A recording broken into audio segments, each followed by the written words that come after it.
Magandang araw po at mabuhay sa inyong lahat, mga kapatid na sa pananampalataya at lahat po ng tao sa mundong ito. Kung saan man kayo at kayo nakikinig, nawa sa umagang ito, ma-encourage po kayo sa salita ng Diyos na aking po babasahin. Babasahin ko po sa 1 Peter chapter 1 verse 3 to 7. 1 Peter chapter 1 verse 3 to 7. Basahin ko po sa Tagalog version. Ganito po ang sinasabi niya. Pasalamatan natin ang Diyos at Ama ng ating Panginoong Hesukristo dahil sa laki ng habag niya sa atin. Tayo'y binigyan niya ng isang panibagong buhay sa pamagitan ng muling pagkabuhay ni Hesukristo. Ito ang nagbigay sa atin ng isang buhay na pag-asa na magmamana tayo ng kayamanang di nasisira, walang kapintasan at di kukupas na inihanda ng Diyos sa lahat para sa inyo. Sa pamagitan ng inyong pananampalataya, iniingatan kayo ng kaniyang kapangyarihan ng Diyos habang hinihintay ninyo ang kaligtasang nakahandang ihayag sa katapusan ng panahon. Ito'y dapat ninyong ikagalak kahit na maaaring magdanas muna kayo ng iba't ibang pagsubok sa loob ng maikling panahon. Ang ginto bagamat nasisira ay pinagdadaan sa apoy upang malaman kung talagang dalisay. Gayon din naman ang inyong pananampalataya na higit na mahalaga kaysa ginto ay sinusubok upang malaman kung ito'y talagang tapat. Sa gayon, kayo'y papupurihan, dadakilain, at pararangalan sa araw na mahayag si Hesukristo. Yan po ang salita ng Diyos.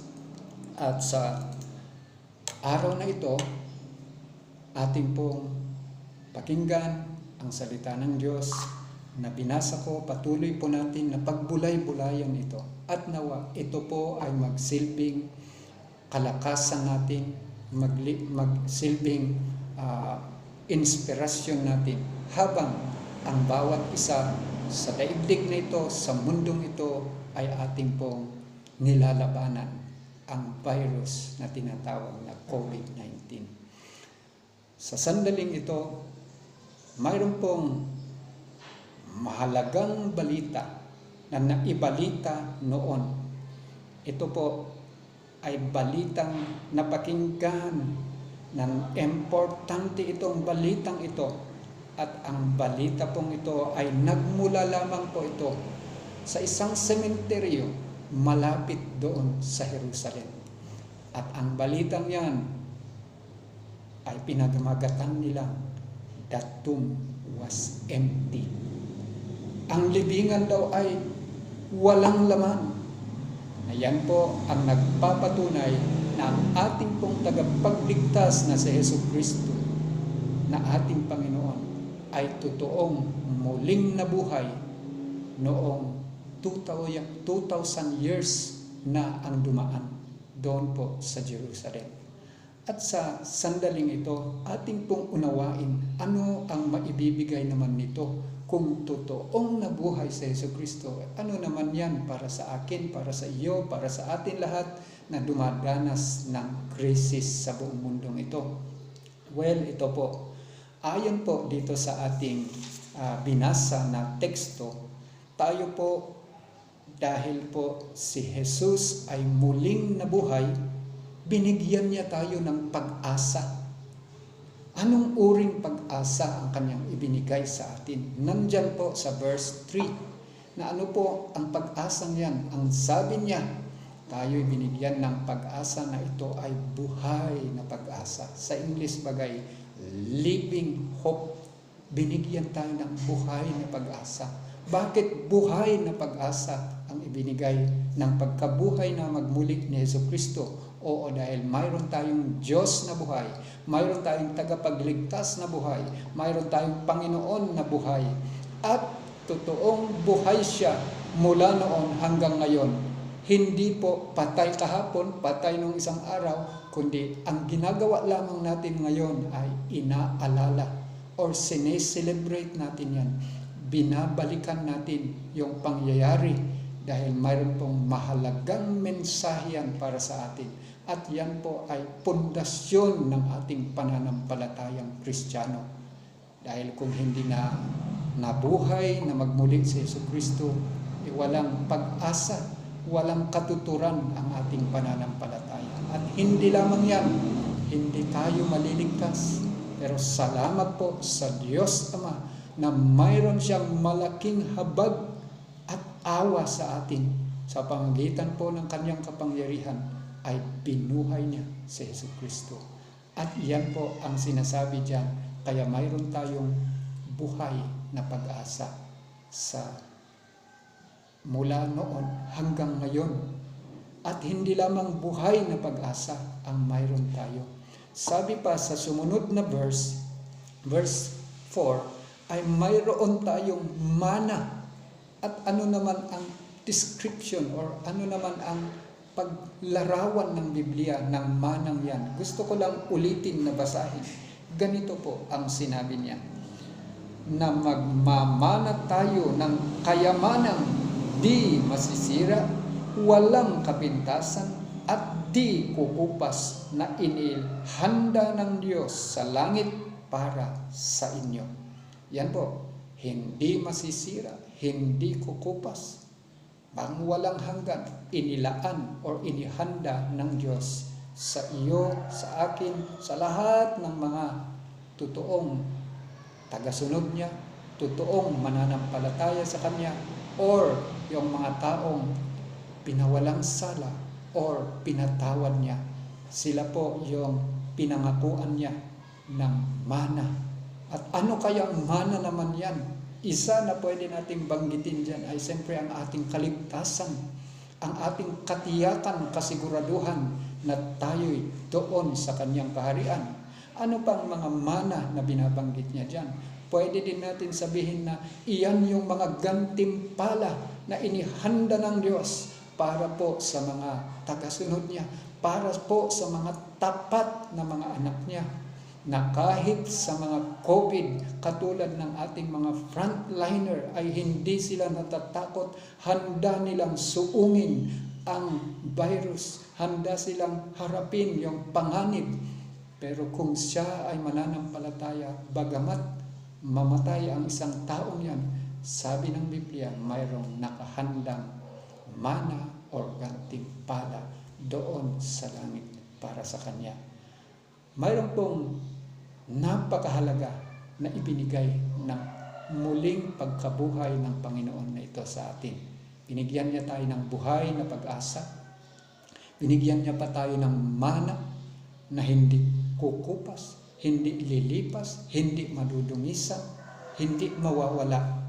At alam niyo, sabi pa niya sa verse 6, ulitin ko sa 6 basahin, sabi din niya dito, ito'y dapat ninyong ikagalak. Dapat daw natin ikagalak. At kahit na maaring magdanas pa tayo ng panandaliang, maikling pagsubok sa mundong ito, sari-saring pagsubok ang pwede nating maranasan, sabi niya dito. Sa version na iba, sabi niya, trials of many kind. So ayan, nandyan yung virus, nandyan yung famine, andyan yung kalungkutan, andyan yung kawalan ng pag-asa, iba't ibang mga trials nating nararanasan, sakit, karamdaman, problema man, katulad ng virus na ito. Sabi niya, dahil sa mayroon tayong buhay na pag-asa, dahil mayroon tayong mana, sapat na yan na dapat tayo magalak. At ituloy pa natin na unawain at intindihin, i-preserve, inilaan pa ng Diyos yan para sa atin. Inaalagaan, iniingatan daw ng Diyos ito sa pamamagitan ng ating pananampalataya. So ang ating pong pananampalataya ay mahalaga dahil ito po ang gamit ng Diyos para po magpatuloy na maipreserba yung nakalaan para sa atin. Kaya ipagpatuloy po natin ang encouragement pa ng Panginoon sa atin, hindi lang sa ating igalak. Sabi niya sa verse 7, katulad daw din ng ginto na dumadaan yan sa apoy, dumadaan yan sa subok para makita kung tunay o peke. Ganon din yung ating pananampalataya. Sinusubok din yan para makita kung ikaw ba'y totoong tapat, totoo sa iyong relasyon sa Diyos, totoo sa iyong pananampalataya sa Diyos. At ang kahuli-hulihan yan, ang ending niyan, maluwalhati o kaya'y maitaas ang ating dakilang Diyos kung tunay, totoo, genuine ang iyong pananampalataya. Kaya't sa araw na ito at sa sandaling ito, kapatid, kaibigan na nasa tahanan sa araw na ito at sa mga susunod na araw, magalak tayo. Mayroon tayong buhay na pag-asa. Magalak tayo. Mayroon tayong katiyakan, kasiguraduhan ng ating kaligtasan, ng ating mana, at doon pa sa langit yan, hindi dito sa lupa. Kung dito sa lupa, pwedeng ma-virus, pwedeng masira yan. Ngunit ang nag-preserve, ang naglaan yan, ang nag-iingat ng manang yan ay walang iba kundi ang Diyos. Walang iba kundi ang ating Panginoong Jesucristo na siya ang ating Panginoon, tagapagligtas ng ating buhay. Kaya ang ating gagawin, ang ating iisipin, habang tayo po'y sumusunod sa kanyang kalooban, habang tayo po'y nakikiisa sa tinatawag natin na manatili sa bahay, alalahanin po natin na mayroon po tayong pag-asa. Ang Diyos, siya ang patuloy pa rin na may control sa daigdig na ito. Anuman ang mangyari bukas, anuman ang mangyari sa susunod, hindi natin alam kung anong magiging resulta nitong COVID. Pwede tayong magkaroon ng famine, pwedeng magkaroon man ng digmaan, o magkaroon man ng hindi maayos na maging resulta dahil nagbabankrupt yung mga companies, yung mga bansa. Pero magpasalamat pa rin tayo sa Diyos, magalak pa rin tayo sa Diyos dahil mayroon po tayo buhay na pag-asa. Buhay ang ating Diyos, buhay si Jesucristo. At hindi lamang yon, naghihintay yung ating manang inihanda ng Diyos. Sapat ito para ma-encourage ako, ma-encourage kayo, at lahat ng mga dumadanas ng kahirapan, ng crisis dahil po sa pandemic na ito. Kaya po mga kapatid, salamat po sa Panginoon dahil binigyan niya tayo ng pagkakataon para po pagbulay-bulayan natin ang ating kalagayan. Ang COVID-19 na ito ay pagkakataon na ating siyasatin talaga ang ating relasyon sa Diyos. Siyasatin natin kung tayo nga ba'y totoong nanampalataya sa Kanya. Nagagawa ba natin ang Kanyang kalooban? At kung hindi, pagkakataon ito na magpakumbaba tayo sa Diyos, tanggapin natin siya, gawin natin kung ano ang Kanyang nais sa ating buhay. Hayaan ninyo na sa sandaling ito, tapusin po natin ito sa isang maikling panalangin at ipanalangin natin ang lahat ng mga nangyayari sa mundong ito. Ipanalangin ko din kayo. Dakilang Diyos, salamat po sa pagkakataong ito na makipag-isa kami sa pananalangin sa mga taong infected ng COVID-19. Pagalingin ninyo sila. Ipanalangin namin yung aming mga frontliner. Ingatan ninyo sila. At higit sa lahat, protektahan sa virus, dakilang Diyos. Tulungan mo din ang bawat bansa, ang bawat leader, presidente ng bawat bansa na tinatamaan nga ng virus na ito. Na magkaroon sila ng wisdom, magkaroon sila ng guidance. Dakilang Diyos, hindi lamang yon, tulungan po ninyo ang mga aksyon na kanilang mga ginagawa para nga po ma-eradicate, mawala ang virus na ito sa pangalan po ni Jesucristo. At hindi lamang yan, hindi po namin alam ang maging result nito after ng COVID na ito, ngunit nais po namin ipagkatiwala sa inyo. Salamat po sa encouragement mula sa iyong salita na mayroon kaming buhay na pag-asa at mayroon pa kaming mana na kailanman hindi kukupas, hindi mawawala, hindi masisira. Salamat po, dakilang Diyos. Palakasin mo ang aming pananampalataya. Palakasin mo ang aming pagtitiwala sa iyo. Nagtitiwala lamang kami sa inyo. Wala nang iba. Ikaw lang ang aming Diyos. Ikaw ang aming sinasamba. Ikaw ang aming tagapagligtas. At naniniwala kami, ikaw ang may hawak ng bukas. Ikaw ang may hawak ng mundong ito. At lahat, wala nang iba. So ibalik namin papuri, pagsamba sa iyo. Sa pangalan ni Jesus. Amen. Naway, pinagpala kayo ng Diyos. Pinagpala ang lahat ng mga nakikinig sa maikling paalala o kaya encouragement sa salita ng Diyos na ito. God bless you.